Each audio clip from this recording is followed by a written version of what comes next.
So the Bursary Award, just to sort of give you a bit of background, this is the second award we've given. It happens every 2 years. And it really came about Drawing Room wanting to sort of commit to the development of artist practice at a sort of crucial stage in their career, and to provide a space to experiment and take risks, really. Because obviously all the time we're doing is making exhibitions, and it's our construct and context of things and putting artists in that sort of platform. So the Bursary Award's a really nice opportunity for us to be more engaged with the artist in a sense as well, more directly. And the Bursary Award is selected. First of all, we invite people from artists, curators and writers, critics around the country to nominate an artist in their region. This is including the Republic of Ireland as well, and the whole of the UK, to nominate an artist who's using drawing as a sort of key part of their practice, or a part of their practice. And an artist who's also at a stage where they would really benefit from this opportunity. And we invite about 10 to 12 people from different organisations, as I say, artists as well.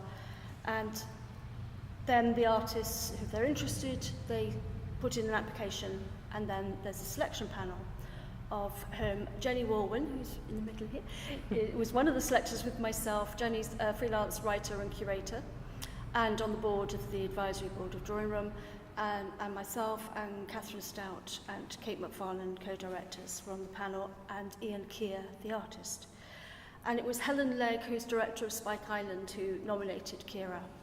And we were just really interested in what Ciara was doing with the idea of using, sort of expanding the idea of printmaking and using photography. So it wasn't necessarily that she was using drawing and it was totally central to her practice, so we sort of backtracked a bit on what we had said, but we were just so intrigued by her work and wanted to know more, and wanted to that opportunity to look at what you were doing in more depth. So Ciara's been here for 2 weeks of a sort of 3 and a bit week residency, and I'm just going to, I'm going to ask you first of all how you've approached your first week and a half.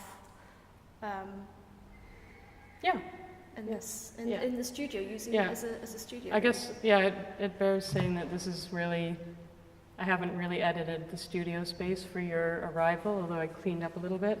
So you are seeing work in development, and some pieces at like really early stages, some pieces that may never be shown. I decided to bring a huge pile of print with me. So over here in the floor, it's basically like a collection of proofs on newsprint from all the shows I've done for the last year. So I guess when I started my first week here, it was kind of this period of like arriving in a place and setting up a studio that feels comfortable to work in. Doing some reading, which was kind of how I started like calming down and started thinking about what it is that I want to be doing while I'm here. And then I started working with these prints a little bit. I had them up over the walls, just for a chance for me to kind of take stock of what it is that I've been doing over the last year, to have a look at it and to sort of make some decisions about maybe things that have worked and that haven't, and how I might use that. So that was week 1, really. And now week 2 has really been more actually starting to make pieces that I feel are a bit more focused. So that's really this one large piece. I'm not sure if it's totally finished, and then this one on the right is something that I started today, and the column of photographic prints is me thinking about developing an installation for a show I'm going to be doing in October. So this is also an opportunity for you to make work in preparation. Ciara's got a show at the showroom opening in October. 1st, yeah. October the 1st. Yeah. Which we're pleased to be able to support that process. Yeah. But when you first came in, what was interesting is you started with writing just sort of almost frantically writing on these sheets of paper up on the walls. Yeah. And, Yeah. and one print, AAA, which is almost like the most rudimentary sort of form of writing or making a mark, really. Can you say a little bit about why you started with the writing and what it was referencing? Yeah, well, it might be good to say a little bit about the exhibition that I'm working on for October. And also maybe we should say this is kind of like we're just going to let this go. This is shows over the last 5 years. And if there's anything that, anyone wants to talk about from this, or it's basically for me to refer to, but if anyone wants to ask about works from that, feel free to do so. I mean, I generally work in a sort of context-specific way, so sort of not site-specific necessarily, but sometimes like around a curatorial framework or a curatorial discussion or something that I'm interested in as a way of producing exhibitions. So they all, in a way, they have a continuity through my way of working, but they also respond to individual kind of situations. What were you asking me about? Oh, about the writing. Yeah. And so the exhibition at the showroom is coming out of my sort of, I have an individual practice, but I also work collaboratively. And the exhibition at the showroom is kind of focused on the collaborative aspect of what I do, working with other people through the process of printing. And that show will be a temporary printing studio set up in the gallery for the duration of the exhibition, for the full 2 months, contexted by some of my printed work. And I've invited some people to come and work with me. They haven't said yes yet, but I was kind of researching the history of collective printing in London, and there was a lot of really interesting activity in the 70s and 80s. And one group that I was really drawn to, kind of their approach to making and their work, was a group called the C Red Women's Workshop. And they were a collective of, I think over the duration of maybe 12 years or something, there were 36 different women came through, and it was a collaborative endeavor. So all the work was C Red work. And for me, that has some kind of affinities with a group that I started in Glasgow called Poster Club. Poster Club, Yeah. So, coming back to your question, the research, the writing on the wall comes from a book called Self-Organized, which is a recently published collection of essays on artists organizing their own modes of production. And I've read a few essays in it so far. So there were some things in there that I found really that resonated kind of, with yeah, you. exactly. One by Barnaby Drabble, who's a curator. And I've written, this is the first paragraph of his text, which is kind of like these short thoughts on what it means to make and to exhibit. And the second text there is 3 artists who've written sort of a manifesto on their relationship with institutions, kind of a very critical relationship with institutions. So, yeah, these are all things that I'm thinking about in relation to collective work, like my relationship with the institution, working with other people. And I think that's kind of interesting in relation to what I'm doing here, which is where you're hosting me to be here. So you're giving me an opportunity to have a studio like 10 times the size of my studio, but also to be part of a different community for a while where there are other artists working, and also you and the staff that work here. Because you're regularly invited to work within different environments, aren't you? Like it might be a Yeah. residency. Yeah, actually, Or, this is kind of important, these images. I'll come back to that. Sorry, go ahead. Yeah, and so they're all very different setups, and sometimes Yeah. there's more of an expectation on certain outcomes from Yeah. an institution. Mm-hmm. So this, like you're saying, has got a bit of you've got a free rein in a sense. Yeah. But then how does that tie up, that sort of activity Yeah. that's talking about self-organised activity, Mm-hmm. work with your collaborative activity when you're in an external environment, the separation from the Yeah. self in the studio, and then how do you keep yourself, how does it work collaboratively but keep retaining some sort of sense of the, maybe you should talk about the poster club or something. Yeah. Yeah, maybe I should introduce what Poster Club is. I started it initially when I was teaching at the University of Cumbria, and kind of in response to like a pragmatic situation where I was worried that the printmaking department at the university was going to be turned into studios, that it was kind of something about it wasn't really working, and yeah, I didn't want that to happen. I wanted it to be kind of like an active place where students were excited to go in there and do things. So I started this thing, which was like a Monday morning drop-in for anybody who wanted to, could come and print with me and with each other. And it was partly about trying to make that space active, but also the idea, how I learned. I really learned through my professors rolling up their sleeves and showing me how to make work. And I got a lot from that, and so there was something about that also that was important about starting this group, that it was a chance for me to be with students, but not on a kind of one-to-one tutorial basis, but actually like with materials, doing things, making posters for, we had a film club, or we had lots of visiting lecturers, so different types of events, or their fundraising events.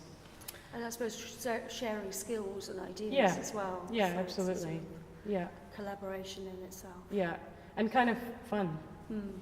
So like, yeah, because the one-to-one tutorial format is, you're sort of really probing somebody's ideas, and you're just working with them to try and figure something out that's very specific to them. But I think the kind of group environment of the print studio gives you a chance to talk through lots of people's ideas, and they get to hear about how other people are negotiating ideas. So yeah, so that's initially how it started, which for me is important, possibly not so much for the people who are involved in it now. But when I left my teaching job, I thought it would be an interesting thing for professional artists as well, because skill sharing is something I think is important for people doing what we do to keep up. And also this idea that through the process of making collaboratively, you have to negotiate your position over and over again.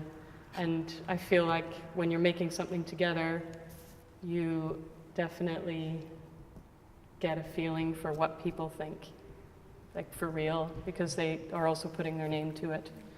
So yeah, that also started as kind of a weekly thing. And I just invited people that I knew who were kind of close to me and said, let's do this thing, it might be fun. And then a couple of other people asked if they could come along. And I had this idea that it would be kind of an open thing where anybody could come and go, but for practical reasons, a bit with the print studio in Glasgow, everybody needing to be members, and because they let us do it there. And also then the group in a way sort of said, well, we like it like this. You know, we're developing a dialogue, and we're sort of moving along together, thinking about what we're doing. And so for now anyway, it still remains 8 people. And you're still doing it quite regularly? We do less weekly meetings because everybody's really busy with their own work. So everybody's an artist in their own right. But we do kind of more project-based work. So yeah, there's definitely a crossover between what I do with Poster Club, which has a kind of identity on its own that doesn't belong to me, even though I started it. But there's a definite crossover between that and what I do also independently, say with the project A Showroom. or a project I did at Spike Island last year, where I invited Poster Club to be one contributor to what I was doing there. Which we should talk about in a bit. Yeah. But first of all, I wanted to ask you about screen printing and printmaking. In itself is sort of predominant choice of material and process that you've chosen to use. Yeah. Combined with things like photography as well, and fabric and material and the making. But how did screen printing become your Yeah, that's a good way question. of working? Because it's quite a sort of, you know, like a bit like people say, drawing has always been secondary to painting and sculpture in a sense. Screen printing sometimes falls into that category a bit as well, even though we don't believe that drawing is secondary in any way. Yeah.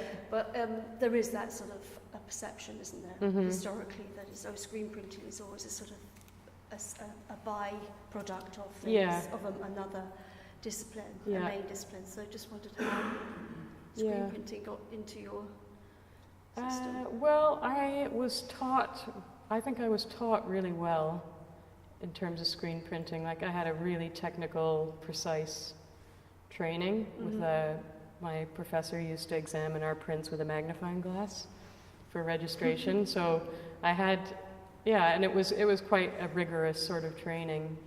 And I guess something of that has just filtered back. I took it up again when I did my MA, and I think it's just seeped back in kind of more and more. And I think what you say about sort of the medium itself having a resonance, for me, there's something about these associations that screen printing has with things outside of the context of fine art that really appeals to me. So that all these kind of different avenues or things that it accesses, like textile printing, for example, or you see print like everywhere, newspapers, advertising, posters, educational environments, like it's everywhere. And I think for me, that medium, what that carries with it has become something that I'm more interested in. That it has like something that might have existed in a peripheral space is maybe an interesting place to speak from. So it carries that, it carries a kind of a history to it. But then I like to use it in a way, there's also something different about, for me, like painting or drawing is so immediate. And for me, there's a lot more surprise with printing. Right. That I'm at a kind of a distance from it, so I'm making some sort of a decision, but then when I lift up the screen, like there's another something that happened that I would never have done. So I like that element of it as well.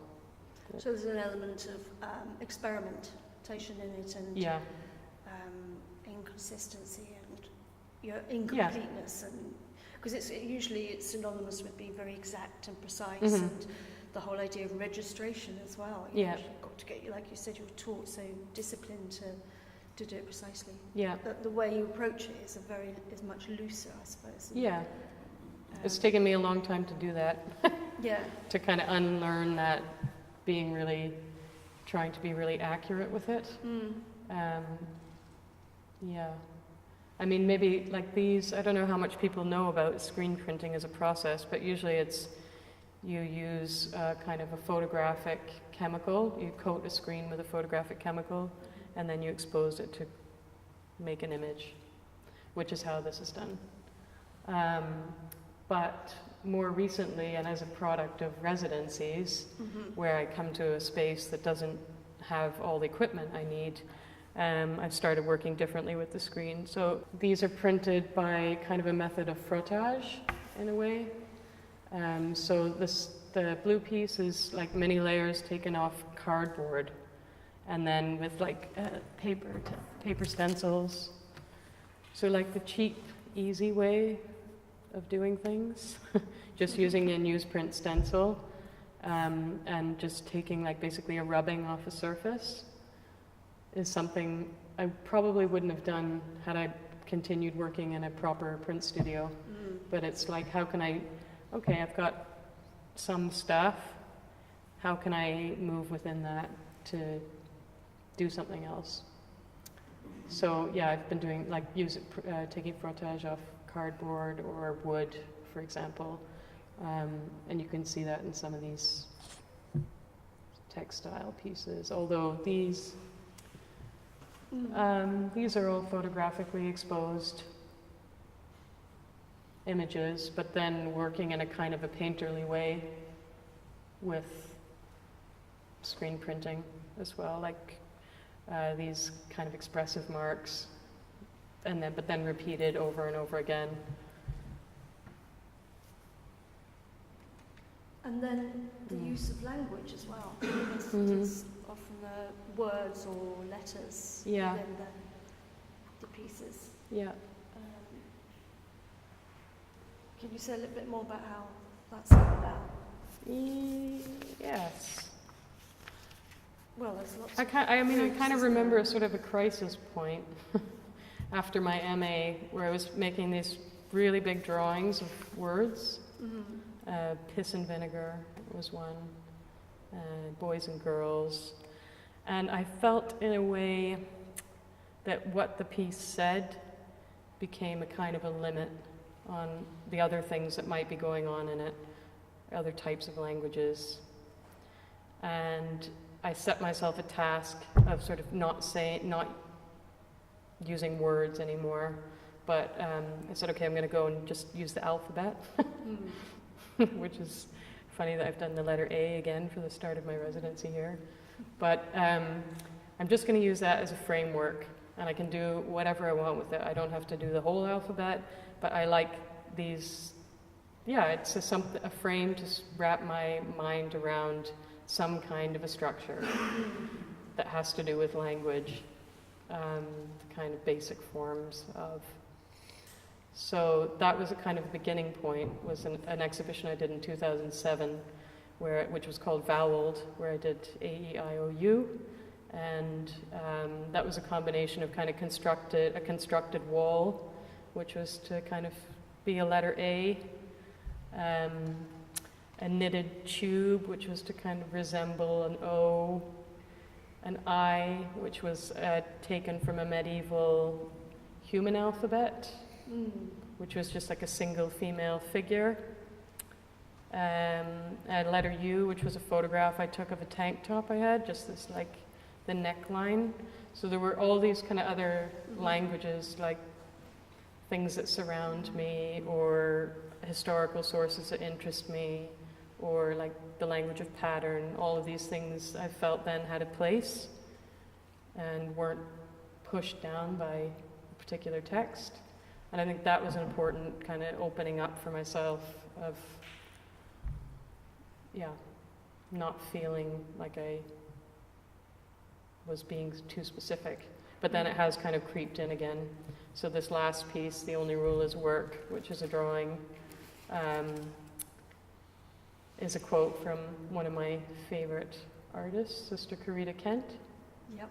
And which you showed with her work at Spike Island. Yeah, last year. Which was amazing. Yeah. I didn't see, but it looks like an incredible show. So yeah, things kind of text I've allowed it back in.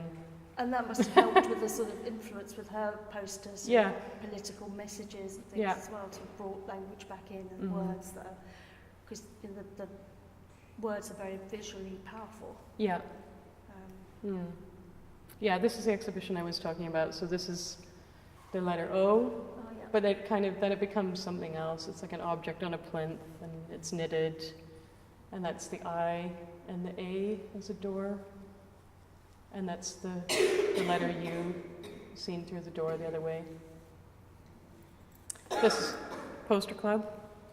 Look like having fun. Yeah. Yeah.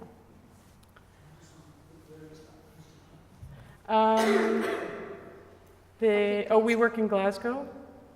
Yeah. And then we've done some exhibitions together. This was in Birmingham at Eastside Projects. And they asked us to do a billboard for the front of the space, which is this And then this is actually this is my most recent piece at Dundee Contemporary Arts. So I feel like this is starting to bring together some of these things that maybe exist as discrete. I always think of the work as an installation, but kind of discrete things that I'm asking a viewer to consider in relation to one another. And I feel like the piece at Dundee is like one big piece that's kind of bringing those things together as one thing. And then photographs, you know, you incorporate photographs as photographic, of the body, I mean, in photographs. So that language piece that was at Washington Garcia was you constructing alphabetical motifs using an image of the body, but also physical objects. So that was a sort of link between the object on its own and then the use that should come up at some point.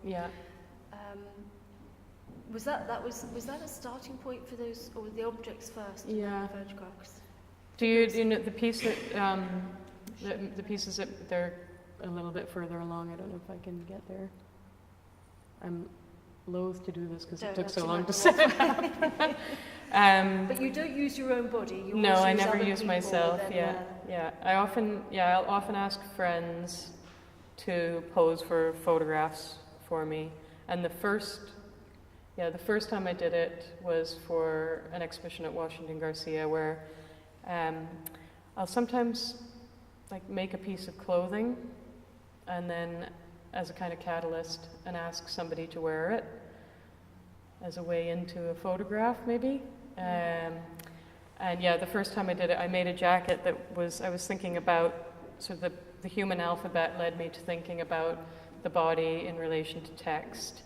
And I had also been looking at a Czech dancer by the name of Milka Majerova, who kind of interpreted the alphabet with her body, and then it was put in relation to graphic elements by a graphic designer called Carol Tige. And I had been looking at these different things, like your physicality in relation to letter forms.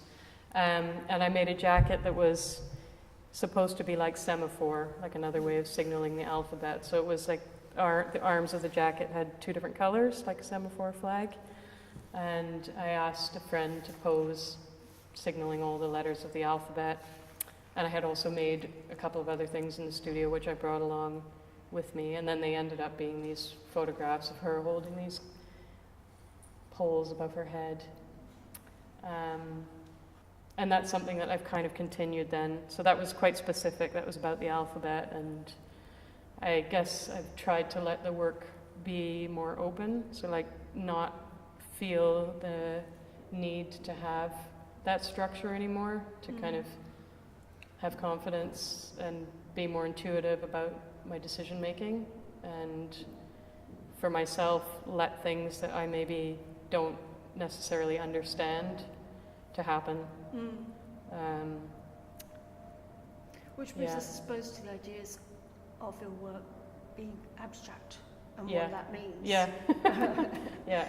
And our sort of, we understand the history of abstraction, and but the way that you're approaching it seems to be very open-ended and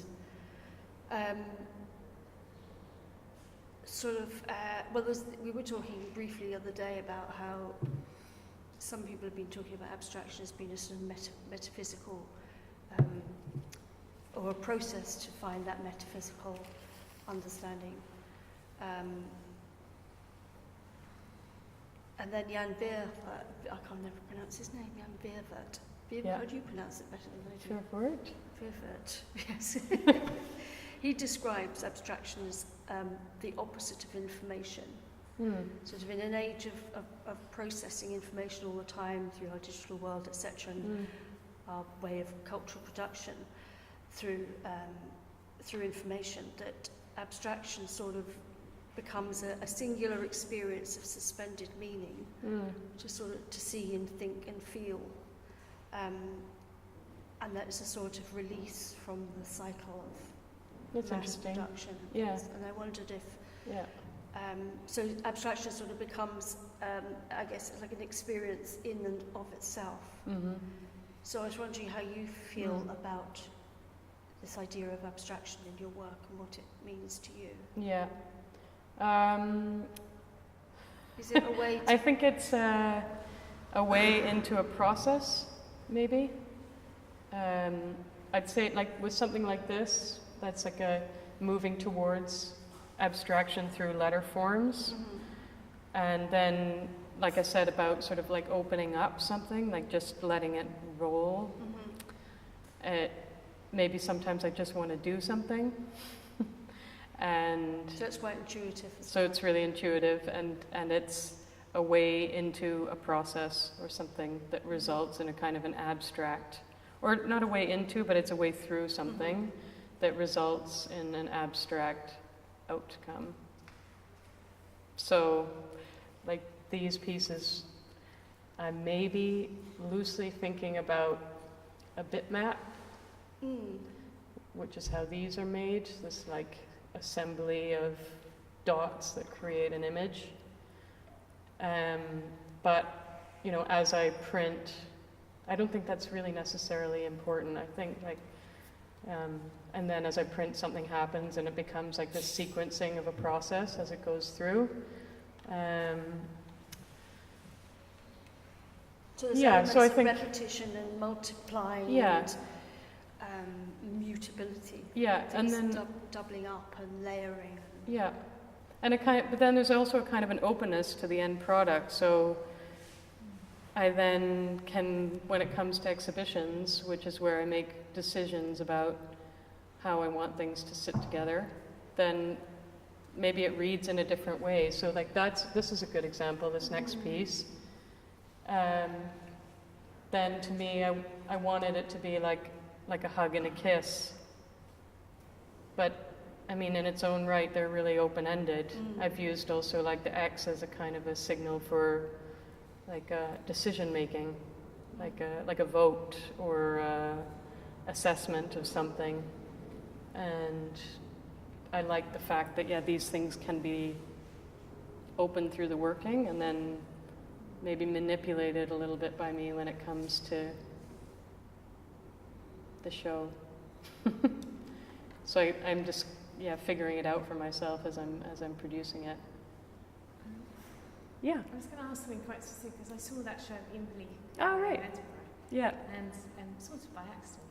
It came today. Yeah. But I thought it was really interesting. A lot of the works there were juxtapositions, Mhm. two different things, and I wondered if the way you had that juxtaposition in mind when you created, whether one fed the other, because quite a lot was a photograph or photograph-based print with an abstracted print or a symbol.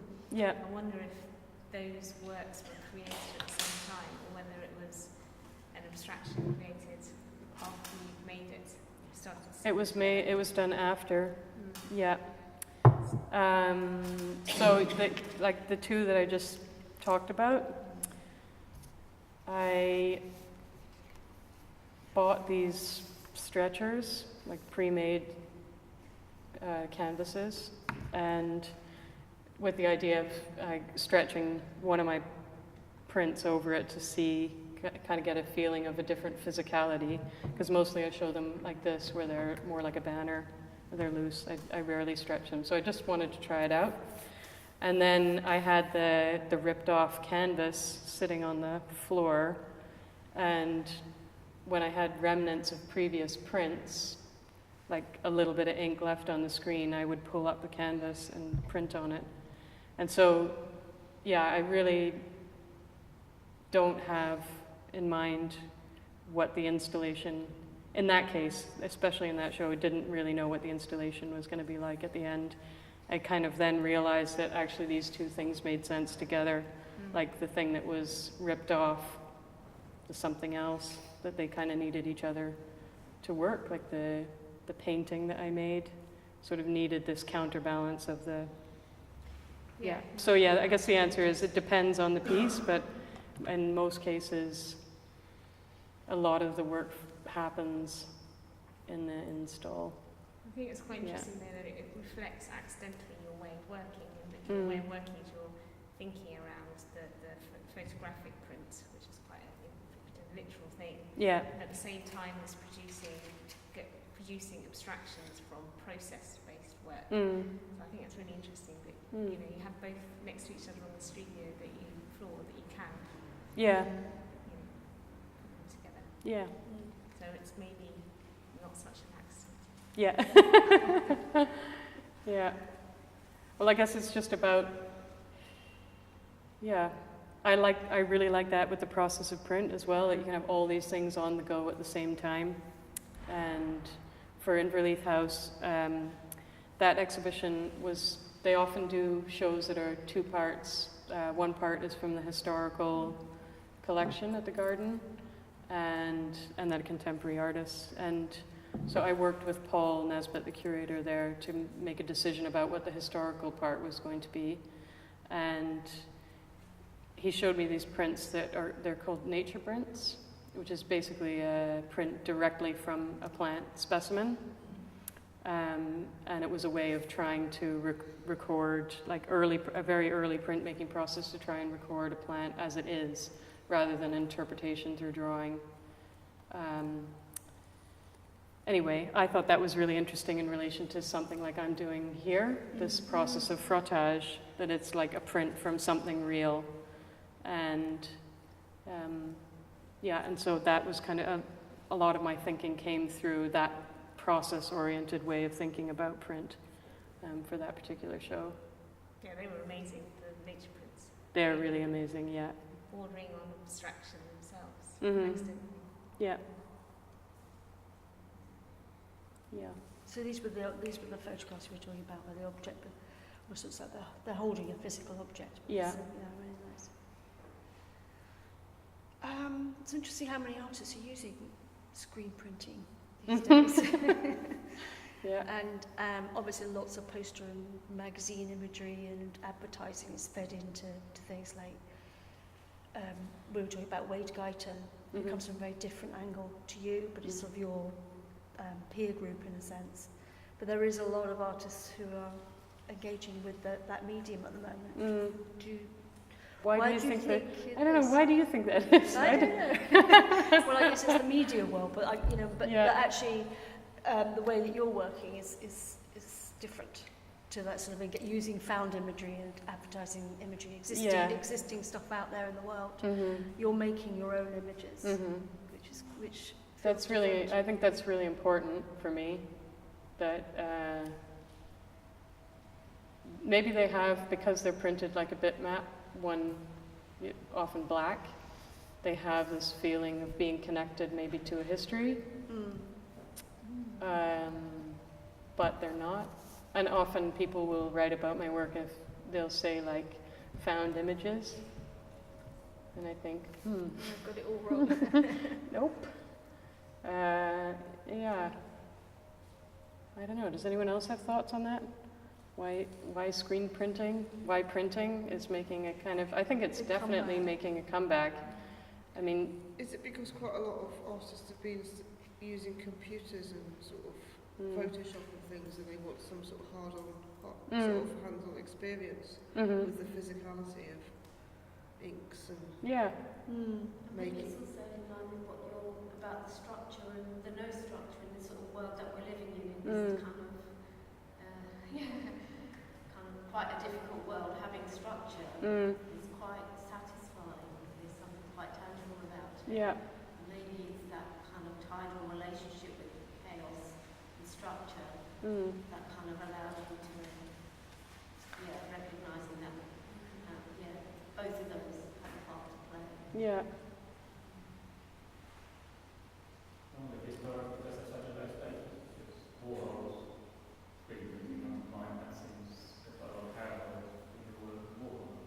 Uh-huh.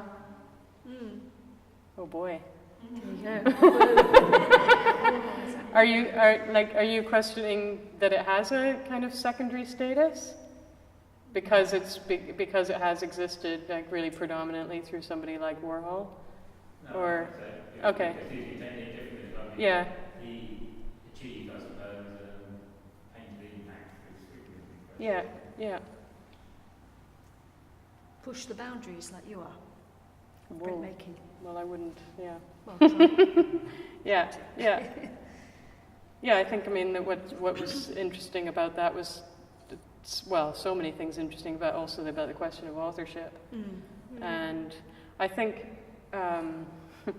one of the great things about print is its reproducibility, that, you know, you can make hundreds, if not more. You can make as many as you want. And, well, I'm not doing that so much anymore. Because I have... Do you make more than one of the same image? I mean, obviously there's changes in Yeah. every single... I do image, sometimes. I mean, that was part of my training, was learning how to edition and to make them all exactly the same, which is really hard.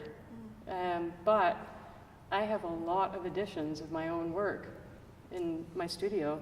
So at some point I just thought, what am I doing? Like, I don't need 20. I mean, I like the idea that it makes work more accessible and that, you know, ideally people can have them, but Only if it's out there. from my own, I just think, Yeah. well, yeah, I don't really do that anymore unless I'm asked to do it for a fundraising event or something like that. Do you Yeah. see it as limitless though? So how much does this medium of screen printing, where you are not using the photographic effects, it sort of takes you back to an old-fashioned but ancient ways of printing, whereby there was a sort of physical limit to an etching plate, for example, Yeah. that wears out eventually. That's a And really, so yeah. This, you know, using frottage, you know, the materials are Yeah. by nature, they're natural materials that they degrade, like the plants, the nature printing. Yeah. And Yeah, that's a really interesting point. I never thought about that. Like the blank screen is, completely limitless. whereas Yeah. this Mm. I was thinking about your version of Carol Teach and realising that that's the 1920s, but Yeah. and how the use of screen print maybe enables form, play, colour, Yeah. or a way of distributing colour and having that moment to see a bigger tessellation of it as a means to an end, maybe more than the activity itself. Yeah. It makes me think of my printmaking professor, my screen printing professor always says he could never be a painter because he didn't like the fact that he had to choose the colors. As a printmaker, he could make the same thing in all the different colors he wanted. I don't know if is that what you're saying about? Yeah, it's freedom, the kind of gesture of painting. Yeah. You're allowed that thinking about colour and that, different physicality of it. It's paper, Yeah. move it in a different way. Yeah. But yeah, the 1920s, that kind of teach formalism, those term geometric. Yeah. Yeah. Yeah, I mean, it allows you to play with so many different things, with the plane, the ground, the figure, the colour, form. There's everything's going on in there. It's Yeah. really interesting. It's almost more embodied than in a very intellectualised world as well, but it's a more embodied experience. I mean, your body is very much in the process of making, Yeah. as opposed to very understanding of something or relationship with language and words. Well, I think that's what is important for me about kind of the collective work that I'm doing and doing it through making as well, that it is an intellectual activity, like making art, and discussions about color, for example, these kinds of things that come out through that process. Yeah, they're also a product of like a critical process of thinking and evaluating what you're doing, and you don't have the opportunity to talk about that side of making art very often, or I don't. Except through actually like the shared making of it. So but then there's also discussions, I think wider discussions about working together or being part of a community. Seems like Poster Club, we talk a lot about what's going on in Glasgow in terms of art and what's wrong. seems to be a hot topic, but our work doesn't reflect that. The work is quite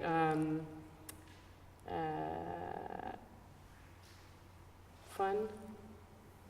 That's not to diminish it, but it's like intentionally playful and a little bit absurd. Yeah. Talking of absurd, your titles could appear very absurd. Oh, really? But fun. Yeah. Fun and absurd. Yeah. Where do they, I mean, some things come from specific things, like the Rule of Work was from the project that you did with, at Spike Island with Karita Print exhibition. Yeah. But, Yes. Well, titles, yeah. Yeah, sometimes they're quotes from specific things, and say last year, like if I look at a piece of work and I try to give it a title, it's terrible. So I'll often do that separately.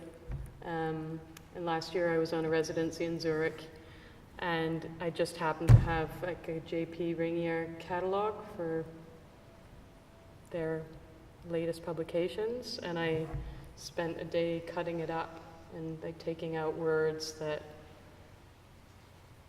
said something to me, and then reconfigured them into a giant long list of titles, and then I used that list of titles for about 6 months.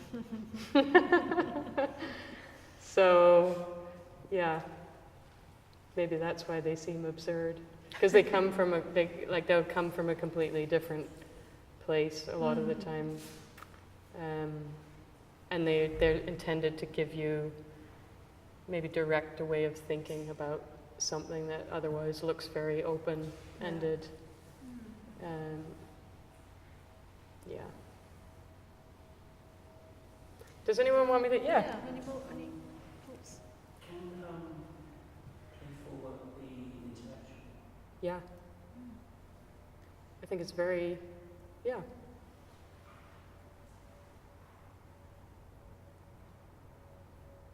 So that's a simple answer. Yes, absolutely. Yeah. Are there ever moments where you feel that although I take it as the work is informed by the activity of the screen? Yeah. Are there any moments where you feel that the screen is as limiting your idea? Yes.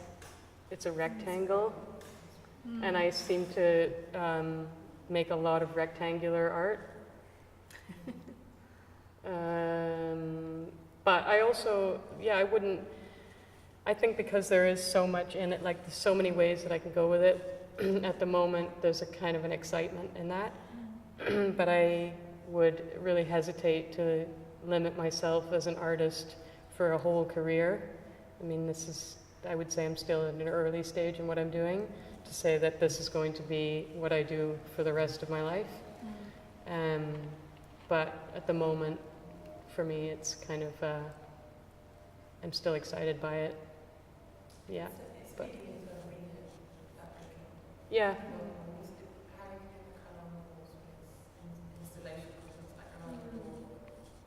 Sorry, how do I? Say like black fringe I saw.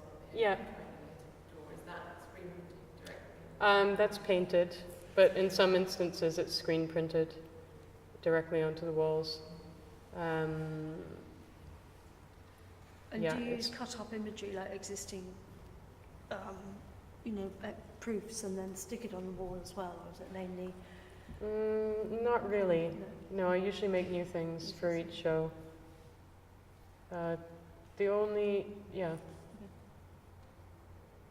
Because I kind of get bored with my old things. And then I sort of think to myself, oh, come on,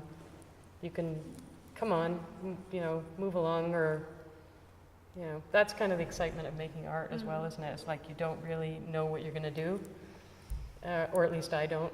I kind of admire artists who know what they're doing from the start. Yeah. I don't think many do. Really? Kind of argue they shouldn't be artists. Anyone else have any? Could you say something about the boxes that are stacked up, the brightly coloured boxes? Oh, the boxes, yeah. Okay, so that, they're from an exhibition, they're from the Spike Island exhibition, which was a 2-person show with me and Carita Kent. And I'd been looking at how, like, I don't know if you know much about her. She was an artist and she was a teacher and she was a nun based in Los Angeles in the 1950s and 60s. And she made these pretty radical screen prints that dealt with all sorts of things, obviously like about her religion, but also like quoted things from popular culture, street signs or music lyrics. Or she was, and then later in the 60s she became quite politically engaged with the civil rights movement and the Vietnam War. Anyway, I was looking, so her prints were presented as a major part of that exhibition, and I was figuring out what I would do in relation to her. And I'd been looking at things she did with her students, was more like temporary exhibition structures. So she had created these kind of big walls of cardboard boxes that were printed onto as ways of hanging their work. So that piece is in reference to that kind of structure. And then the rest of the main part of that exhibition, you mostly see Carita's works. They have text, very brightly colored text in them, and my sort of interaction with them was newsprint that I cut out and then pasted directly onto the walls, kind of around her work. And I was thinking about it a bit like maybe annotations or directing marks or highlighting particular elements of her work. What was the picture of the toucan? It's a toucan. I called that piece Someone to Talk to. And that was a photo I took in Zurich last year. And I guess it's a kind of a stand-in for a lot of the shows have a human figure in it, and I guess this one was... Is that because the toucans look dressed? No. That's good though. I now when I look at it, I think of Guinness, for strength. But something about the way that toucan kind of looked at me, and there was something about that I liked. It has a kind of a cheeky, I think, it has a kind of a cheeky side glance, and it's this relationship between like the work and the viewer in the space, and but it does exist as a kind of a spanner in the works of that show, which is much more formal, abstract work. And then there's this one element which I wanted to like it to twist things, to sort of suggest like there's a humor or there's a something else at play here.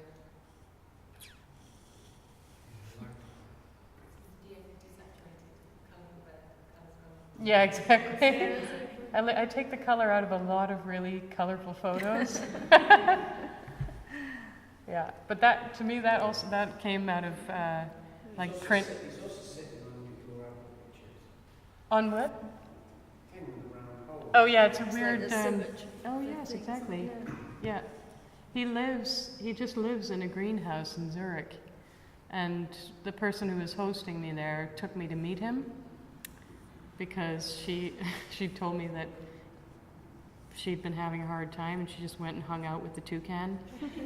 And it's a really nice environment because he comes up really close to you, and you feel a bit sorry for him because it's not that big of a greenhouse. But yeah, I guess that's where the title comes from also, Someone to Talk to. And I've used him again. I think I've called him Advice Giver in another piece. I used, for the Glasgow Women's Library, they asked me to do a piece, and I used the same photo of the toucan with a speech bubble that said, "Give a damn." So that was the Advice Giver. Do you think that the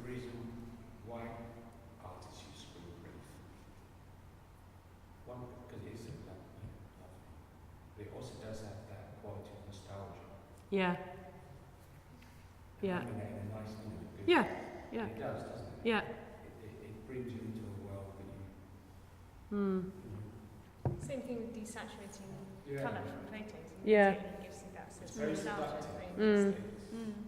Or printing with a lower resolution. But it also reminds me of times like the American Civil Rights. Mm-hmm. Yeah. Paris, street right, Yeah. the 60s kind of street, and the posters and the screen print. Yeah. So there is nostalgia for that as well. Yes. That feeling. Yeah. It was interesting you introduced so much narrative into some of those prints, Mm. which I probably hadn't brought out before, because I suppose I never really thought into the title of those works. Mm-hmm. I wonder if that's something that carries on throughout your works, or if it's just particular works, if that's sort of narrative between them, because I find it hard to find a narrative in that Mm-hmm. work, apart from the narrative that comes through the process of making. Yeah. So I just wondered. I guess it's a narrative through a whole body of work, though, isn't it? Well, but you don't have access to that when you come to a show and you see a piece.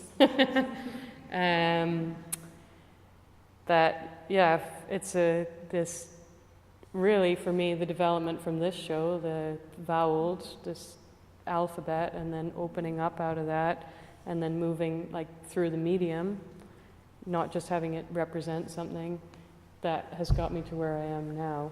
But I think that sometimes that can also be a bit of a problem, that, say with the show at Inverleith House, for me, it was so much on the level of process that I feel like I almost fell into a printmaking trap, which is like obsession with technique.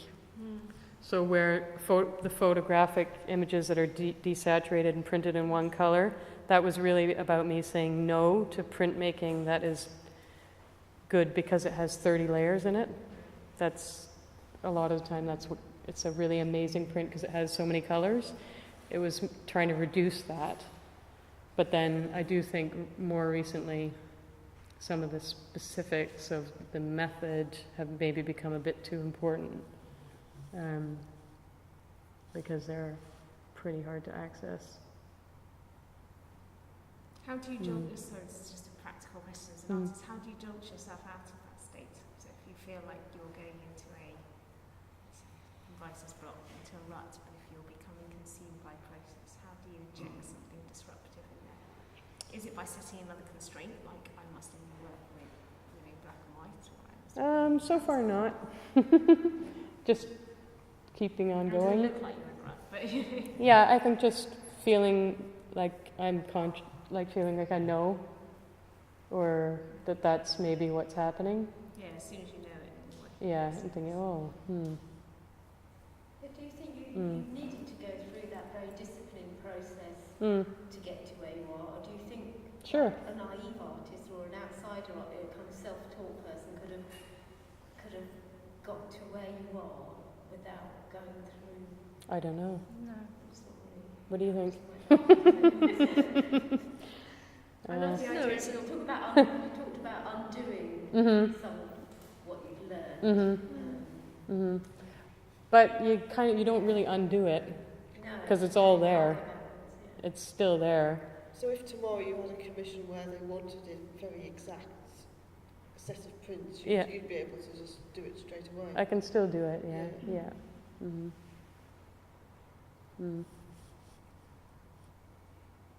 So you're de-learning really what you learned. De-skilling in some, not de-skilling, but I think it's just a different focus on what the skill is, because a part of the skill of learning print is also how to thinking in layers. Also, that's another part of the skill. It's not just pulling a good solid color or what have you. It's thinking like that. So maybe it's more focused on that and less on the precision of a perfect print. Skills is kind of about rules as well, though, isn't it? Like you decide what's skillful based on a set of rules and presumptions. So if you could just be changing the rules Yeah. It's not really about being de-skilled, is it? Mm-hmm. Yeah. And I guess it's using what's relevant, using the skill to express what's saying something rather than using it because you can. Mm-hmm. Yeah. Yes, and maybe more applied. It feels really exciting in terms of what's going to happen next. Yeah.